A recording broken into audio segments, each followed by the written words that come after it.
Hi guys, market മേച്ചുവിൻ്റെ പുതിയൊരു വീഡിയോയിലേക്ക് എല്ലാവർക്കും സ്വാഗതം.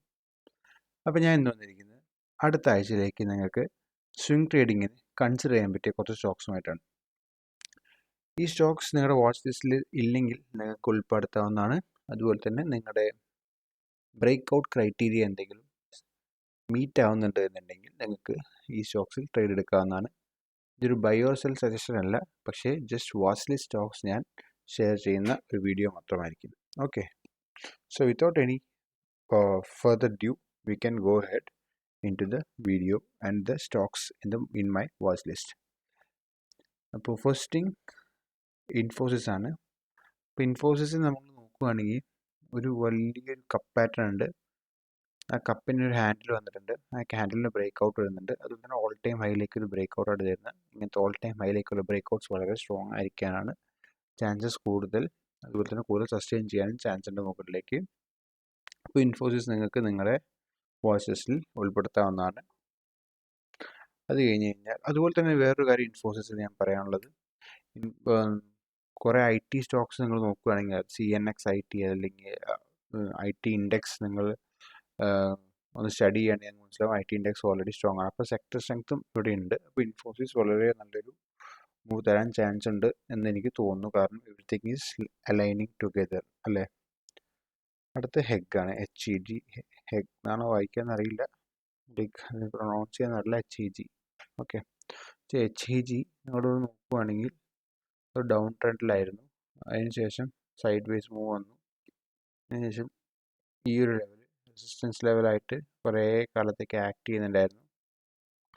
2021 മുതലുള്ള ഒരു സൈഡ് വേസ് മാർക്കറ്റായിരുന്നു HEG ഉണ്ടായിരുന്നത്. അതിനുശേഷം നമുക്ക് ബ്രേക്ക് ഔട്ട് വന്നിട്ടുണ്ട്, പിന്നെ ഒരു ഇൻസൈഡ് ബാർ വന്നിട്ടുണ്ട്. അപ്പോൾ ഈ ഒരു ലെവലിൽ നിങ്ങൾക്ക് ട്രേഡിംഗ് ഓപ്പർച്യൂണിറ്റി കിട്ടിയാൽ ഡെഫിനറ്റ്ലി എടുക്കാമെന്ന് എനിക്ക് തോന്നുന്നു. ഞാൻ നേരത്തെ പറഞ്ഞ പോലെ തന്നെ നിങ്ങളുടേതായ സ്റ്റഡീസ് നടത്തുക, നിങ്ങളുടേതായ എൻട്രി ക്രൈറ്റീരിയസ് ഉണ്ടായിരിക്കണം നിങ്ങൾക്ക്. അതെല്ലാം ഓക്കെ ആണെങ്കിൽ നിങ്ങൾക്ക് ട്രേഡ് ചെയ്യാം. ഓക്കെ, അടുത്ത റെയിൻ ഇൻഡസ്ട്രീസ്. റെയിൻ ഇൻഡസ്ട്രീസ് നിങ്ങൾ നോക്കുകയാണെങ്കിൽ ഒരു ട്രയാങ്കിൾ പാറ്റേൺ ബ്രേക്ക് ഔട്ട് തന്നിട്ടുണ്ട്. ഈ ട്രയാങ്കിൾ പാറ്റേൺ ബ്രേക്ക് ഔട്ട് നിങ്ങൾ ഈ രീതിയിൽ ട്രേഡ്സ് എടുക്കുമ്പോൾ കൂടുതൽ നമുക്ക് കുറച്ചുകൂടെ താഴെ നിന്ന് നമുക്ക് ട്രേഡ് എടുക്കാൻ പറ്റും. ഫോർ എക്സാമ്പിൾ, സാധാരണ ഒരു ഹൊറിസോണ്ടൽ റെസിസ്റ്റൻസ് ലെവൽ ബ്രേക്ക് ഔട്ടിന് പറ്റുകയാണെങ്കിൽ ഈ ലെവലിലാണ് നിങ്ങൾക്ക് ട്രേഡ് എടുക്കാൻ പറ്റുള്ളൂ. പക്ഷേ ഇവിടെ already triangle pattern break out ആയതുകൊണ്ട് നിങ്ങൾക്ക് കുറച്ച് നേരത്തെ ട്രേഡ് എടുക്കാനുള്ള ഓപ്പർച്യൂണിറ്റി ഇവിടെ ഉണ്ട്. അപ്പോൾ കുറച്ചും കൂടി അഗ്രസീവായിട്ട് ട്രേഡ് ചെയ്യാൻ താല്പര്യമുള്ളവർക്ക് ഇവിടെ എടുക്കാമെന്ന് എനിക്ക് തോന്നുന്നു. അതിൻ്റെ മുകളിലും കുറച്ചും കൂടെ അഗ്രസീവ്നെസ് കുറച്ചെടുക്കാവുന്നവർക്ക് ഈ ലെവൽ മേലെ ക്രോസ് ചെയ്യാൻ വെയിറ്റ് ചെയ്യാം. ആ ലെവൽ ക്രോസ് ചെയ്യുമ്പോൾ എടുക്കാമെന്ന് എനിക്ക് തോന്നുന്നു. റൈറ്റ്. ഷാരറ്റ് ഹോട്ടൽസ് അത് നോക്കുകയാണെങ്കിൽ ഓൾറെഡി നല്ലൊരു ബ്രേക്ക് ഔട്ട് വന്നിട്ടുണ്ട്. അപ്പോൾ അടുത്ത വീക്കിലേക്ക് ഈ ലെവലിലേക്ക് വരുന്ന ഇങ്ങനെ പോവുകയാണെങ്കിൽ നിങ്ങൾക്ക് ട്രേഡ് എടുക്കാം, അല്ലെങ്കിൽ ഇവിടെ ട്രേഡ് കൺസിഡർ ചെയ്യാവുന്നതാണ്. ഓക്കെ, അടുത്തത് PARS.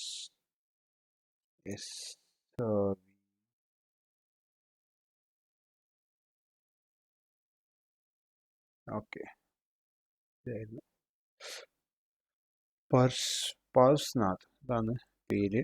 നിങ്ങൾ നോക്കുകയാണെങ്കിൽ ഇവിടെ റെസിസ്റ്റൻസ്, ഇനി ഇവിടെ നല്ലൊരു ഹെവി ഹൈ വോള്യത്തിൽ ഒരു ഭയങ്കര സ്ട്രോങ് കാൻഡിൽ ക്ലോസ് നമുക്ക് തന്നിട്ടുണ്ട്. ഈ ഒരു ലെവൽ, അതായത് 22 മുകളിലൊക്കെ നോക്കുക നമുക്കൊരു മൂവ് തരുവാണെങ്കിൽ നമുക്ക് ബൈ ചെയ്യാൻ കൺസിഡർ ചെയ്യാവുന്ന ഒരു സ്റ്റോക്കാണ്. ഇതൊരു പെന്നി സ്റ്റോക്സ് കൂടിയാണ്.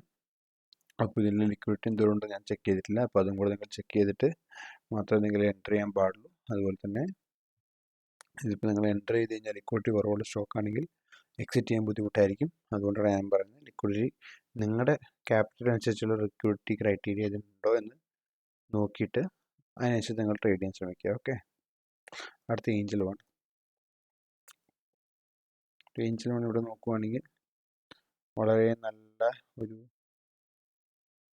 റെസിസ്റ്റൻസ് ലെവലിലാണ് നിൽക്കുന്നത്. ഒരു inverted head and shoulder pattern ഉണ്ട്. അപ്പോൾ അതിൽ നിന്ന് ചെറിയ രീതിയിൽ ബ്രേക്ക് ഔട്ട് വന്നിട്ട് അപ്പോൾ നാളെ അല്ലെങ്കിൽ വരുന്ന ആഴ്ച ഈ വീക്കിൻ്റെ ഹൈക്ക് മുകളിൽ സസ്റ്റെയിൻ ചെയ്യാൻ നമുക്ക് ട്രേഡ് കൺസിഡർ ചെയ്യാമെന്ന് എനിക്ക് തോന്നുന്നു. അടുത്ത റാംകോ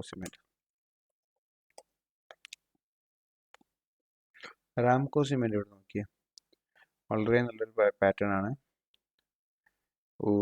ഇവിടെ ഒരു റെസിസ്റ്റൻസ് എടുത്തു. പിന്നെ നിങ്ങൾ നോക്കി ഇവിടെ നല്ല രീതിയിൽ ഹൈ വോളിയം മൂവ്സ് വന്ന് തുടങ്ങി. അപ്പോൾ ഈ ലെവലിന് മുകളിൽ സസ്റ്റെയിൻ ചെയ്യുകയാണെങ്കിൽ ബൈ കൺസിഡർ ചെയ്യാമെന്ന് തോന്നുന്നു. Obviously major all time high breakout ഇതിൻ്റെ മുകളിലാണ്. അപ്പോൾ ഇവിടെ നിന്ന് ഇങ്ങനെ വന്ന് ഇങ്ങനെയൊക്കെ വന്ന് നിന്നിട്ട് ഒരു ബ്രേക്ക്ഔട്ട് ഓൾ ടൈം ഹൈ കയറുകയാണെങ്കിൽ വളരെയധികം സ്ട്രോങ് ആയിരിക്കും. രാംകോം ഹിറ്റ്സിമെൻറ്റ് തന്നെ നമുക്ക് പ്രതീക്ഷിക്കാം. അടുത്ത ജൂബിലൻറ്റ് ഇൻക്രീവ് ആണ്. ജൂബിലൻറ്റ് ഇൻക്രീവും almost same cup pattern. Handle വന്നു, ബ്രേക്ക്ഔട്ട് വന്നു, സസ്റ്റെയിൻ ചെയ്തില്ല, താഴെ പോയി. ഇപ്പോൾ നമുക്ക് ഇതിൻ്റെ മുകളിലൊക്കെ വരുന്ന ദിവസങ്ങളിൽ സസ്റ്റെയിൻ ചെയ്യുകയാണെങ്കിൽ നമുക്കൊരു ട്രേഡ് നമുക്ക് കൺസിഡർ ചെയ്യാമെന്ന് എനിക്ക് തോന്നുന്നു. ഓക്കെ, അടുത്ത് ഇ പി എൽ നോക്കിയേ, സെയിം പാറ്റേൺ ആണ് എപ്പോഴും കാണിക്കുന്നത്.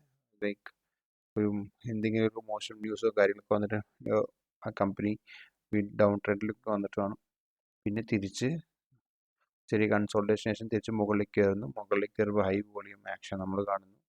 ഹൈ വോളിയം ആക്ഷൻ ശേഷം ചെറിയൊരു നമ്മൾ പാസ്റ്റിലെ റെസിസ്റ്റൻസ് ലെവൽ മാർക്ക് ചെയ്ത് വരുന്നു. അതുപോലെ തന്നെ ഈ കഴിഞ്ഞതിന് മുന്നത്തെ ആഴ്ച ഇവിടെ റെസിസ്റ്റൻസ് എടുത്തിട്ടുണ്ട്. നിങ്ങളിവിടെ നോക്കുകയാണെങ്കിൽ ഈ ഒരു ലെവൽ അല്ലേ, ഇവിടെ റെസിസ്റ്റൻസ് എടുത്തിട്ടുണ്ട്. അപ്പോൾ ഈ ലെവലിന് മുകളിൽ ബ്രേക്ക്ഔട്ട് ചെയ്ത് സസ്റ്റെയിൻ ചെയ്യുകയാണെങ്കിൽ നമുക്ക് ട്രേഡ് എടുക്കാം. ഇതാണ് നമ്മുടെ basic analysis of the weekly charts. Obviously നമുക്ക് ഡെയിലിയിലേക്ക് പോയി കഴിഞ്ഞാൽ കുറച്ചും കൂടെ അഗ്രസീവായിട്ട് എൻട്രി എടുക്കാൻ പറ്റും, അഗ്രസീവായിട്ട് സ്റ്റോപ്പ് ലോസ് മാനേജ് ചെയ്യാൻ പറ്റും, അഗ്രസീവായിട്ട് തന്നെ നമുക്ക് ടാർഗറ്റ്സും പ്ലേസ് ചെയ്യാൻ പറ്റും, അതുപോലെ സ്റ്റോപ്പ് ലോസും പ്ലേസ് ചെയ്യാൻ പറ്റും. അപ്പോൾ ഇത് കുറച്ചും കൂടെ അഡ്വാൻസ് ലെവലാണ്, അല്ലെങ്കിൽ കുറച്ചും കൂടെ ബിഗിനർ എളുപ്പമല്ല എന്ന് ഇപ്പോൾ ഒരുപാട് ഓഫീസ് കോഴ്സും കാര്യങ്ങളൊക്കെ ഉണ്ടെങ്കിൽ നിങ്ങൾക്ക് കുറച്ചും കൂടെ നല്ല വീക്ക്ലി ചാർട്ട്സ് ആയിരിക്കും. കാരണം വീക്ക്ലി വൺസ് നിങ്ങൾക്ക് ചാർട്ട്സ് നോക്കിയാൽ മതി, അതിനനുസരിച്ച് നിങ്ങൾക്ക് ട്രേഡ്സ് എടുക്കാം. അതുകൊണ്ടാണ് ഞാൻ വീക്ക്ലി ചാർട്ട്സിൽ കൂടുതൽ ചാർട്ടുകൾ നെക്സ്റ്റ് വീക്ക് വാച്ചസിലേക്ക് ഉൾപ്പെടുത്തുന്നത്. ഇനിയിപ്പോൾ അതുപോലെ ഡെയിലി ചാർട്ട്സിൽ എനിക്ക് തോന്നുന്നു ഡെയിലി ടൈം ഫ്രെയിമിൽ നമ്മൾ ട്രേഡ്സ് എടുക്കുകയാണെങ്കിൽ കൂടുതൽ ചോപ്പിനെസ് വരാൻ ചാൻസ് ഉണ്ടെന്ന് എനിക്ക് തോന്നുന്നു. കാരണം ഓൾറെഡി മാർക്കറ്റിൽ ചെറിയ ചോപ്പിനെസ് വന്നു തുടങ്ങിയിട്ടുണ്ട്. പക്ഷേ വീക്ക്ലി എന്ന് പറഞ്ഞാൽ വലിയ ബേസും പാറ്റേണുമാണ്. അത് കുറച്ചും കൂടെ സസ്റ്റെയിൻ ചെയ്യാനുള്ള പ്രോബിലിറ്റി ഉണ്ട് ബ്രേക്ക്ഔട്ടിന് ശേഷം. അതുകൊണ്ട് കൂടിയാണ് ഞാൻ വീക്ക്ലി ചാർട്ട്സ് പ്രിഫർ ചെയ്യുന്നത്. ഇപ്പോൾ may be in the future കുറച്ചും കൂടെ നല്ല മാർക്കറ്റ് കണ്ടീഷനും കാര്യങ്ങളൊക്കെ വന്നു കഴിഞ്ഞാൽ ഡെഫിനറ്റ്ലി ഞാൻ ഡെയിലി ചാർട്ട്സിലും വാച്ച് ലിസ്റ്റ് നിങ്ങൾക്ക് ഷെയർ ചെയ്യുന്നതായിരിക്കും. അപ്പോൾ അത്രയേ ഉള്ളൂ. ഇത്രയും സ്റ്റോക്സാണ് നമ്മൾ വാച്ച് ലിസ്റ്റിൽ കാണേണ്ടത്. ഇനി ഈ സ്റ്റോക്സിനെ കുറിച്ച് എന്തെങ്കിലും അഭിപ്രായങ്ങളോ അതുപോലെ തന്നെ ഡൗട്ട്സോ കാര്യങ്ങളൊക്കെ ഉണ്ടെങ്കിൽ ദയവായി എന്നെ കമൻസിൽ അറിയിക്കേണ്ടതാണ്. അതുപോലെ തന്നെ please do like the video as well as subscribe the channel as well as click the bell icon. പിന്നെ നിങ്ങളുടെ ഫ്രണ്ട്സ് ആൻഡ് ഫാമിലിയിൽ ആർക്കെങ്കിലും സ്വിംഗ് ട്രേഡിംഗ് അല്ലെങ്കിൽ ഷോർട്ട് ടേം സ്വിംഗ് ട്രേഡിങ്ങിൽ താല്പര്യമുണ്ടെങ്കിൽ ദയവായി ഈ ചാനൽ അവർക്ക് ഷെയർ ചെയ്ത് കൊടുക്കേണ്ടതാണ്. So thank you for watching my video. Happy trading, happy investing. Bye bye.